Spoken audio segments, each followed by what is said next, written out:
The invitation arrived on thick cardstock, embossed with gold lettering. Sacred Heart Medical Center cordially invites you to the grand opening of the Chin Cardiovascular Innovation Center. Saturday, April 15, 2 p.m. Light refreshments will be served.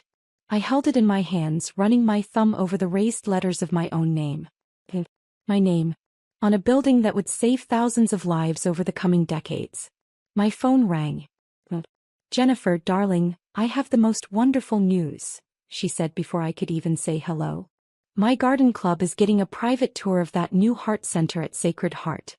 You know, the one everyone's been talking about? Some wealthy donor built it.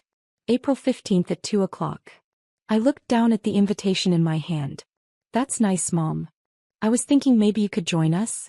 You work at the hospital, don't you? Maybe you could explain all the medical equipment to the ladies. Make yourself useful." I closed my eyes. "I work at a hospital, yes. Well, perfect. Oh, and wear something nice. These are important women. Patricia Holbrook will be there. Her husband owns 3 car dealerships. And Susan Chin. No relation to you, obviously. She married very well. I don't want you embarrassing me in your usual scrubs or whatever." "I'll see if I'm available," I said. "Oh, don't be silly. What could you possibly have scheduled that's more important than supporting your mother? Your brother always makes time for family events, and he's a vice president at Anderson Consulting. A real executive. But I suppose you're busy doing, what is it you do again? Something with charities." "Something like that," I said quietly. "Well, anyway, 2 o'clock sharp. Don't be late." She hung up before I could respond. I set down the phone and looked around my office. Chief of Cardiothoracic Surgery, the nameplate on my desk read. The walls were covered with diplomas: Johns Hopkins Medical School, Stanford Residency, fellowships in cardiac surgery and transplantation. Certificates of achievement from the American College of Surgeons. Published papers in the New England Journal of Medicine, The Lancet, JAMA Cardiology. And in the corner, framed but facing the wall where I wouldn't have to look at it every day, the Forbes 40 Under 40 feature from 2 years ago. Dr. Jennifer Chin, the heart surgeon revolutionizing cardiac care. My mother had never seen any of it. Not because I'd hidden it from her, though I suppose I hadn't exactly advertised it either. But because she'd never asked. Never shown any interest in my work beyond dismissive comments about playing doctor, or still in school at 35. My younger brother, David, had graduated with a business degree from a state school and landed a middle management job at a consulting firm. Vice President of Regional Operations, his title read, though I knew from mutual acquaintances that he managed a team of 12 people and spent most of his time creating PowerPoint presentations. Mom treated him like he'd cured cancer. I had actually saved 2,847 lives over the course of my career. I kept count the way some surgeons do, a tally of hearts restarted, valves replaced, arteries bypassed. I'd pioneered a new technique for mitral valve repair that had been adopted by cardiac centers worldwide. I'd donated $15 million of my own money, earned through speaking fees, consulting, and shrewd investments in medical technology startups, to build a state-of-the-art cardiac center. Mom thought I worked in a hospital gift shop or something. The worst part was that I'd let her think it. Every time she'd asked what I did, I'd given vague answers. "I work at Sacred Heart. I'm in healthcare. I do cardiac stuff." She'd fill in the blanks herself, always assuming the least impressive option, and I'd never corrected her. Maybe I wanted to see if she'd be proud of me anyway. If she'd love me without the validation of success. If I was more to her than just a disappointment compared to David. The answer over 15 years had been a resounding no. My assistant, Maria, knocked on the open door. "Dr. Chin? Your 2 o'clock consult is here. Mr. Patterson, the triple bypass." "Thanks, Maria. Send him in." I stood, smoothing my white coat. "Oh, and Maria? My mother's garden club is touring the new center on Saturday. Can you make sure I'm visible?" She raised an eyebrow. "Your mother doesn't know, does she?" "Know what?"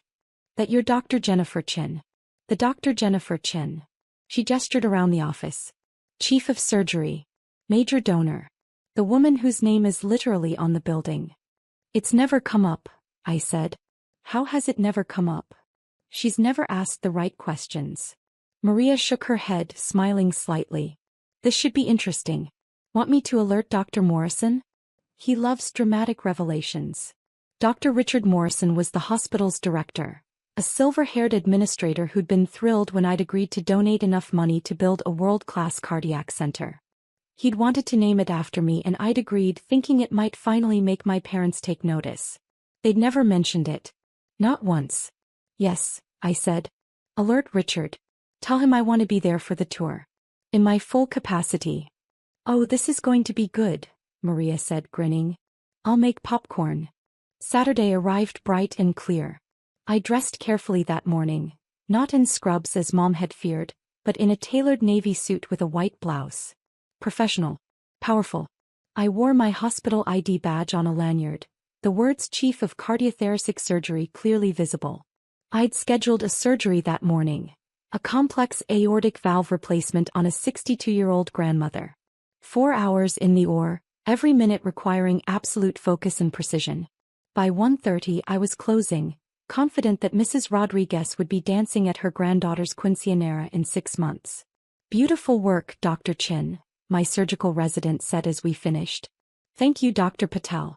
Make sure her family knows she'll be in recovery for about 2 hours, then ICU overnight. I'll check on her before I leave this evening. I scrubbed out, changed into my suit and headed downstairs to the new Cardiovascular Innovation Center. The building was magnificent, 3 stories of glass and steel, filled with the latest technology money could buy. Hybrid operating rooms that combined traditional surgery with advanced imaging.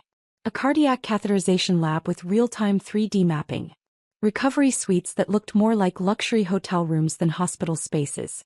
All of it funded by my donation. All of it bearing my name. Richard Morrison was waiting in the lobby, along with several other administrators and department heads. Jennifer. Ready for the show. As ready as I'll ever be, I said. Where are they? Started on the 3rd floor. Your mother's group has been here for about 30 minutes, touring the patient suites. They'll work their way down to the main lobby, where we'll do the formal presentation. Has she said anything? Your mother. Richard's eyes twinkled. Oh yes. Quite a lot actually. One of my development officers overheard her explaining to the group that her daughter works, somewhere in the hospital, doing something medical, but that her son is the real success story, a VP at some consulting firm. I winced. She said that in front of the staff? In front of everyone. Patricia, our head of development, nearly choked on her coffee. She had to excuse herself. I should have told her years ago, I said quietly. Why didn't you? I wanted to see if she'd be proud of me without the credentials. Without the titles. If she'd value me just for being her daughter.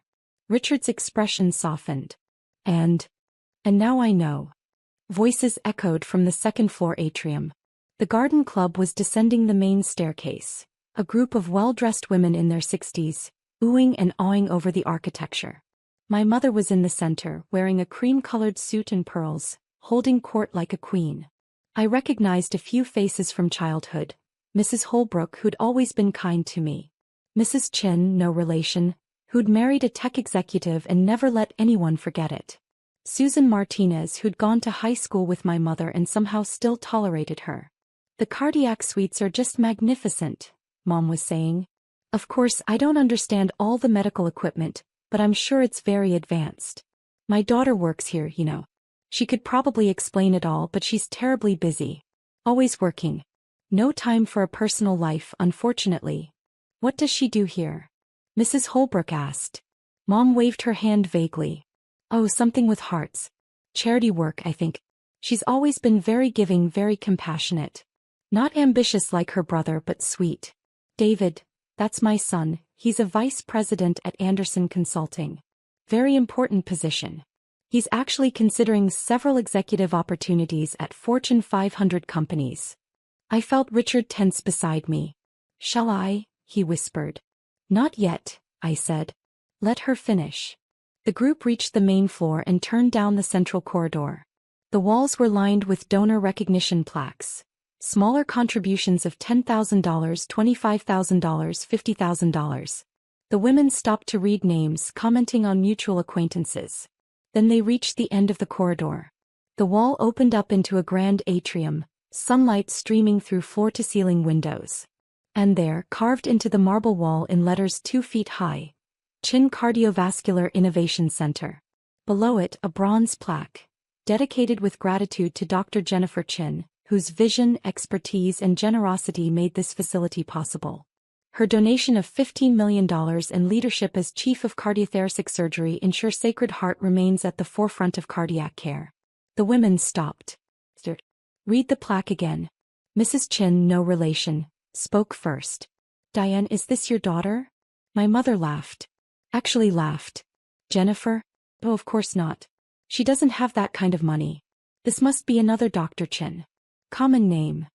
But it says Jennifer, Mrs. Holbrook said quietly, pointing. Coincidence, Mom said firmly. My Jennifer is sweet, but she's not. I mean, $15 million. She drives a 10-year-old Toyota. She rents an apartment. If she had that kind of money, she'd have mentioned it. Would she? Mrs. Martinez asked, her tone pointed. Mom's smile faltered. Well, yes. Of course. We're very close. She tells me everything. I stepped forward from where I'd been standing in the lobby entrance. My footsteps echoed on the marble floor. Hello, Mom. She turned. Her eyes widened when she saw my suit, my badge, the professional authority in my bearing. Jennifer. What are you doing here? I thought you were working today. I said. Just finished a 4-hour aortic valve replacement. Went perfectly. Mrs. Rodriguez should make a full recovery. The Garden Club women looked between us, confusion and dawning realization crossing their faces. You performed surgery? Mom said weakly.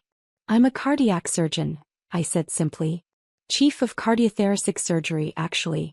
I've been chief for 3 years.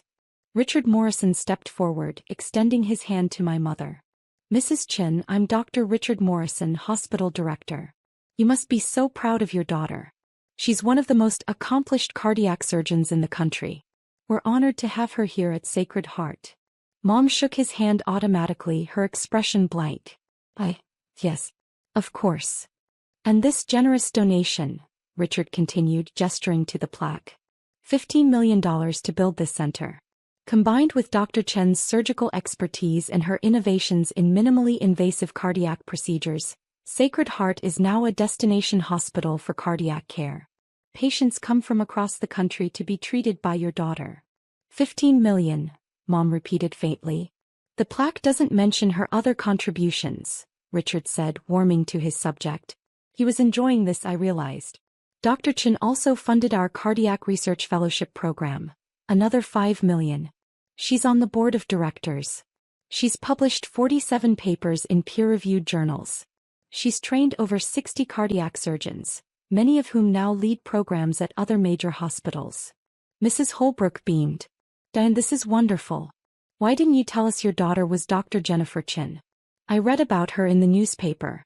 She saved Congressman Morrison's life last year, the emergency triple bypass. That was you. Mrs. Chin asked me, her tone completely different now.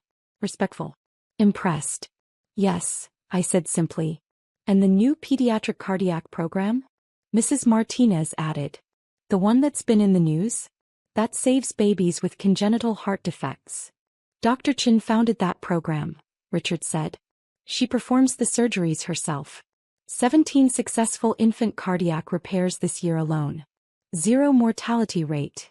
The women stared at me with open admiration.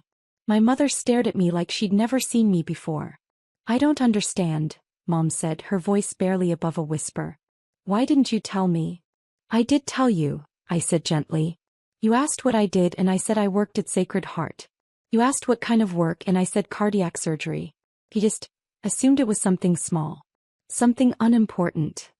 But, $15 million. Where did you get that kind of money? I'm a highly specialized surgeon, I said. I consult for medical device companies. I've developed surgical techniques that are licensed internationally. I give lectures at medical conferences worldwide. I've made good investments. I live modestly because I don't need much, and I'd rather invest in healthcare than luxury cars. Your apartment, Mom said. You said you were renting. I own a condo in Pacific Heights, I said. It's rented out. The apartment I live in is closer to the hospital so I can respond to emergencies quickly. Cardiac surgery doesn't keep business hours. Mrs. Holbrook touched my mother's arm. Diane, you must be incredibly proud. My mother's face crumpled. Not with pride. With shame. I should have known, she whispered. I should have asked. I should have. Oh God, Jennifer. What have I done? The other women exchanged uncomfortable glances.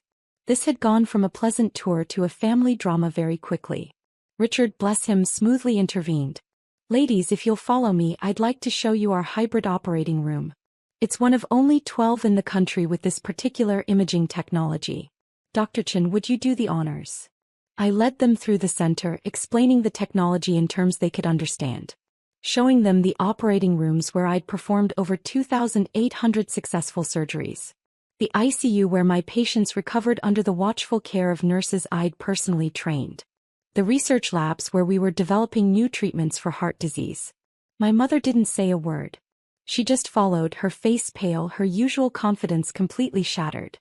When the tour ended, the other women thanked me profusely, asked for business cards, which I didn't have.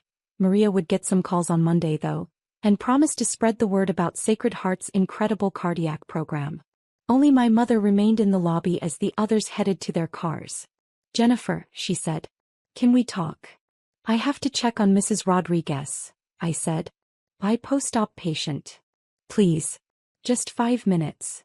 I nodded and led her to a quiet consultation room. We sat across from each other the same way I'd sat with hundreds of families, delivering news both good and bad. I'm sorry, Mom said immediately.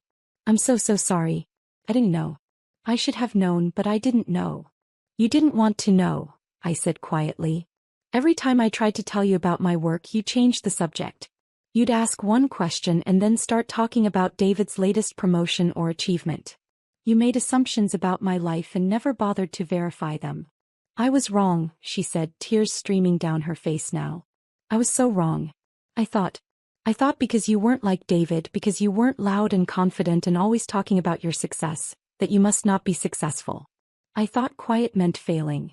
Quiet meant focused, I said. I didn't talk about my work because I was too busy doing it. Saving lives. Building a career. Making a difference. And David, she asked weakly. I could have been cruel.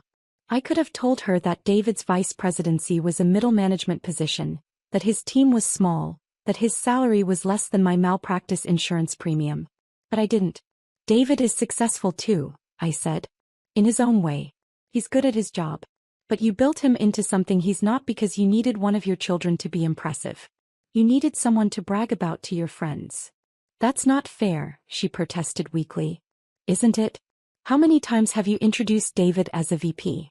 How many times have you mentioned his accomplishments to your garden club? And how did you introduce me today? Something with charities. Not ambitious like her brother. Sweet but busy. She flinched with each quote. I heard you, Mom. In the corridor. Telling your friends that I couldn't possibly be the Dr. Chen who donated $15 million. That I didn't have that kind of money. That it must be a coincidence. I didn't mean. You laughed, I said, my voice breaking slightly despite my effort to stay composed. You laughed at the idea that I could be successful enough to afford this. Your own daughter, and you laughed. She buried her face in her hands, shoulders shaking with sobs. I should have felt satisfied. Vindicated. This was the moment I'd imagined, the moment when she'd realize what she'd missed, what she'd dismissed. Dad, I just felt tired. I wanted you to be proud of me, I said quietly. Not for the money or the titles or the recognition. Just proud of me, Jennifer. Your daughter. The person I am, not what I've accomplished. I am proud, she said through her tears. I'm so proud. You save lives. You built this incredible center. You're brilliant and accomplished and amazing. But you weren't proud yesterday, I said. Yesterday I was an embarrassment. Someone you apologized for to your friends. The disappointing daughter who hadn't made anything of herself. That's not true. Mom. It is true. And we both know it. He looked up at me, mascara running, pearls askew. How do I fix this? I don't know if you can, I said honestly. This isn't something you can fix with an apology or a grand gesture. This is 15 years of dismissal. Of assumptions. Of choosing David's small victories over my silent ones. Please, she whispered. Tell me what to do. I stood. Start by asking questions. Real questions. Not about my income or my titles, but about my work. About what I care about. About who I am. And then actually listen to the answers. Will you come to dinner? She asked. Next week? You and David both? I need to do better. I'll think about it, I said. Right now, I have a patient to check on. I left her there and went to the ICU. Mrs. Rodriguez was awake, groggy but stable. Her daughter sat beside the bed, holding her hand.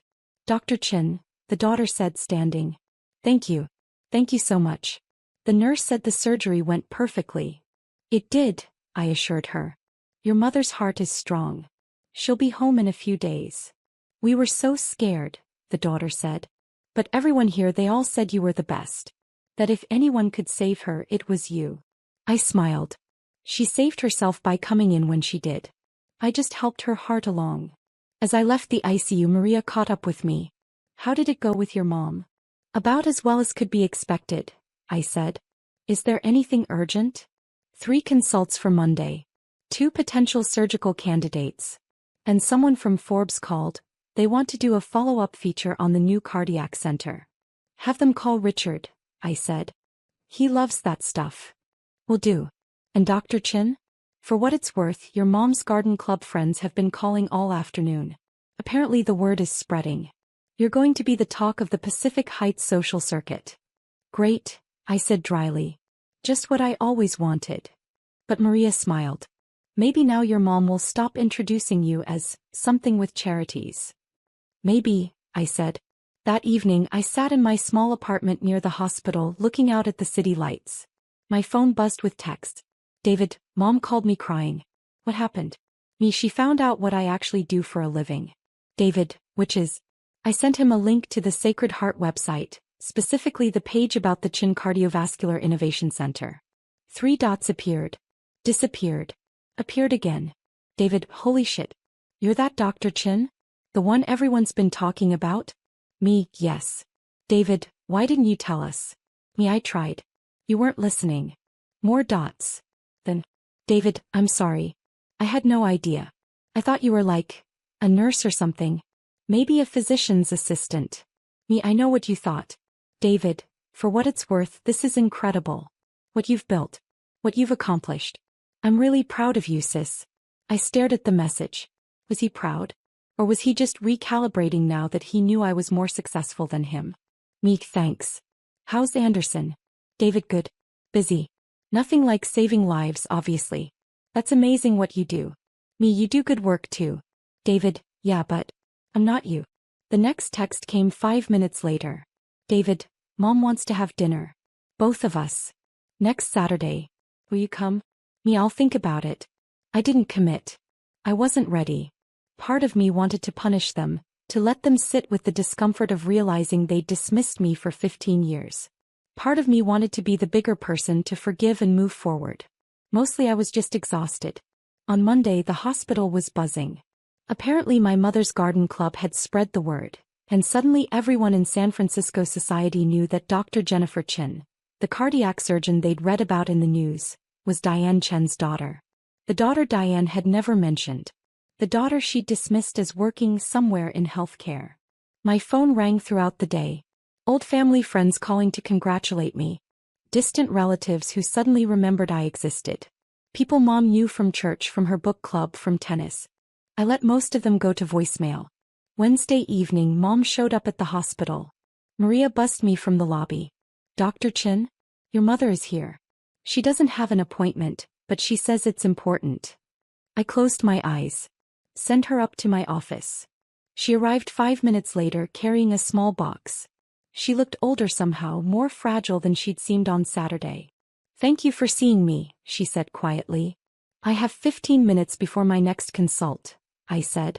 What can I do for you, Mom? He set the box on my desk. I've been going through old photos. Old memories. I found these and thought you should have them. I opened the box. Inside were pictures of me from childhood and adolescence. Me in my high school graduation gown holding my valedictorian medal. Me on my first day of college. Me in my white coat at medical school orientation. And beneath the photos a folder. I opened it and found every report card I'd ever received. Every achievement award. Every certificate of excellence. I kept all of it, Mom said. Every report card that said, exceptional student. Every teacher who said you were gifted. Every award you won. I kept it all. But you never mentioned it, I said quietly. No, she admitted. I didn't. And I've been trying to understand why. Why I dismissed you. Why I built David up and pushed you down. Why I made you feel like you had to hide who you were. And she sat down heavily. I think I was scared of you. From the time you were small, you were so focused. So driven. You knew exactly what you wanted and you went after it with this quiet intensity that terrified me.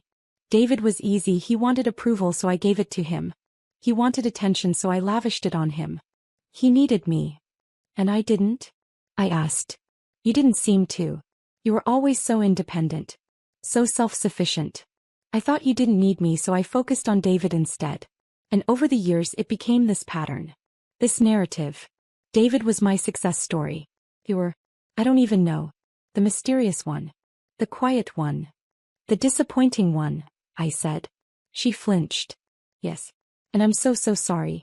Because you're not disappointing. You're extraordinary.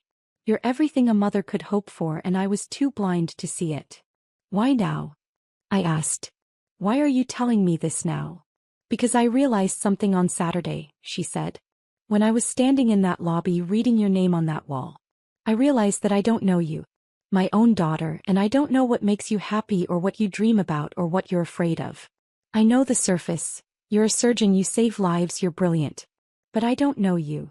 No, I agreed quietly. You don't. I'd like to, she said. If you'll let me. I know I don't deserve it. I know I've had 35 years to ask and I didn't. But I'm asking now. Will you let me know you? I looked at this woman who'd given birth to me, raised me, and somehow missed everything that mattered. This woman who'd built me up as a child and torn me down as an adult. This woman who was my mother for better or worse. It's going to take time, I said finally. A lot of time. And I can't promise I'll forgive everything. Some things hurt too much for easy forgiveness. I understand, she said. I'll wait. However long it takes. Saturday dinner, I said. I'll come. But Mom, if this is just about showing me off to your friends now that you know I'm successful. It's not, she interrupted. I promise. It's about trying to be the mother you deserved all along. I can't undo the past, but maybe I can do better going forward. She left and I sat in my office looking at the old photos. There I was at 8, beaming in my science fair ribbon. At 12, holding my first biology textbook. At 16, serious and focused at a chemistry lab bench. That girl had known exactly who she wanted to be. And she'd become that person, despite a family that hadn't seen her, hadn't valued her, hadn't understood her quiet determination. Saturday came. I drove to my parents' house in Pacific Heights, the house I'd grown up in but never quite felt like home. David's car was already in the driveway. A BMW leased I knew because he'd told everyone about it. I parked my Toyota and walked to the door. Before I could knock, it swung open. Jennifer, Dad said. He'd been quiet through all of this, letting Mom do the talking. Come in. The dining room table was set simply. No fancy china, no ostentatious display. Just plates and glasses and a roast chicken. David stood when I entered. Hey sis. David. We sat. Mom brought out the food. For a long moment no one spoke. Then Dad cleared his throat. Your mother has told me everything. About Saturday. About how we've treated you over the years. Jennifer, I owe you an apology too. I've been so focused on David's achievements that I never stopped to learn about yours. You're a vice president, I said to David, my tone neutral. At Anderson Consulting. That's an accomplishment. You should be proud. I manage a team of 12 people, David said quietly. I make presentations and manage budgets and coordinate projects. It's good work. Important work. But it's not saving lives. It's not changing medicine. It's not what you do. Different work, I said. Not lesser work. But you've been letting us think we're more impressive than we are, Mom said softly. You've been protecting David's feelings. And mine. And your father's. By staying quiet about your own success. I wanted you to value me without it, I said simply. I wanted to be enough just as Jennifer. Not as Dr. Chin or chief of surgery or the woman who donated $15 million. Just me. You've always been enough, Dad said, his voice rough with emotion. We were just too stupid to see it. So tell us, Mom said. Tell us about your work. Not the impressive parts, though we want to hear those too.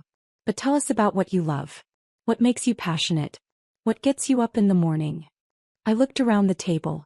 At my parents, humble for perhaps the first time in their lives. At David, genuinely interested rather than competitive. I love the moment when a heart starts beating again, I said slowly. After surgery, after we've repaired the damage, there's this moment when we restart the heart. And it beats. Strong and steady. And you know that person is going to wake up, going to live, going to go home to their family. That's what gets me up in the morning. Tell us about Mrs. Rodriguez, Mom said. The patient from Saturday. So I did. I told them about the grandmother with severe aortic stenosis, about the delicate surgery, about the relief on her daughter's face. I told them about the pediatric cardiac program, about tiny babies born with holes in their hearts who I got to send home healthy. I told them about my research into minimally invasive procedures that would make recovery easier for patients. I talked for an hour. They listened. Really listened, asking questions that showed they were engaged, interested, trying to understand. When I finally wound down, Mom said, I Googled you. After Saturday. I found your publications. Your presentations. The awards. There's so much I didn't know. You could have asked any time, I said. I know. And I should have. Jennifer, I spent 15 years building a narrative in my head about who you were. And that narrative was wrong. Completely wrong. And I'm sorry. I'm sorry too, David said. For being smug about my job. For acting superior. For not seeing how amazing you are. You're not going to suddenly become a different family, I said. This doesn't fix everything overnight. We know, Dad said. But we'd like to try. To do better. To actually know you. I looked at them, really looked at them. Flawed people who'd made terrible assumptions. Who'd hurt me through neglect and dismissal. But also people who were, at least in this moment, genuinely trying. Hey, I said. We can try. The dinner ended around 9. As I was leaving, David walked me to my car. I called Anderson on Monday, he said. Told them I needed to scale back my hours. I've been working 60-hour weeks trying to prove something, but I don't even know what. Trying to impress Mom and Dad, I guess. You don't need to prove anything, I said. Neither did you, he pointed out. But we both spent years trying anyway. Fair point. I'm proud of you, he said. Really proud. And I'm sorry it took me this long to say it. I'm proud of you too, I said. You're good at what you do. You make people's businesses run better. That matters. Not as much as saving lives. Different impact, I said. Not lesser impact. He hugged me then, quick and awkward. Thanks for giving us another chance. I drove home thinking about second chances. About families and flaws and the complicated calculus of forgiveness. About whether people could really change or if they just learned to perform change convincingly. Time would tell. On Monday, Maria handed me a stack of messages. Your mother called 3 times. Just to chat, she said. And someone from the San Francisco Chronicle wants to interview you about the cardiac center. And Mrs. Rodriguez's daughter sent flowers. I looked at the messages, at the evidence of a life well lived despite a family that hadn't seen it. Call the Chronicle back, I said. Schedule the interview. And call my mother. Tell her I'll call her tonight after rounds. Really? Maria asked, surprised. Really, I said. We're trying something new. Actually talking to each other. How progressive, Maria said dryly. I laughed and went to see my patients. Mrs. Rodriguez was being discharged, healthy and strong. A new admission needed an emergency bypass. A post-op patient was recovering beautifully. Lives saved. Hearts healed. Work that mattered. And now, finally, a family who might actually understand that. It wasn't forgiveness. Not yet. But it was a start. And sometimes a start is enough.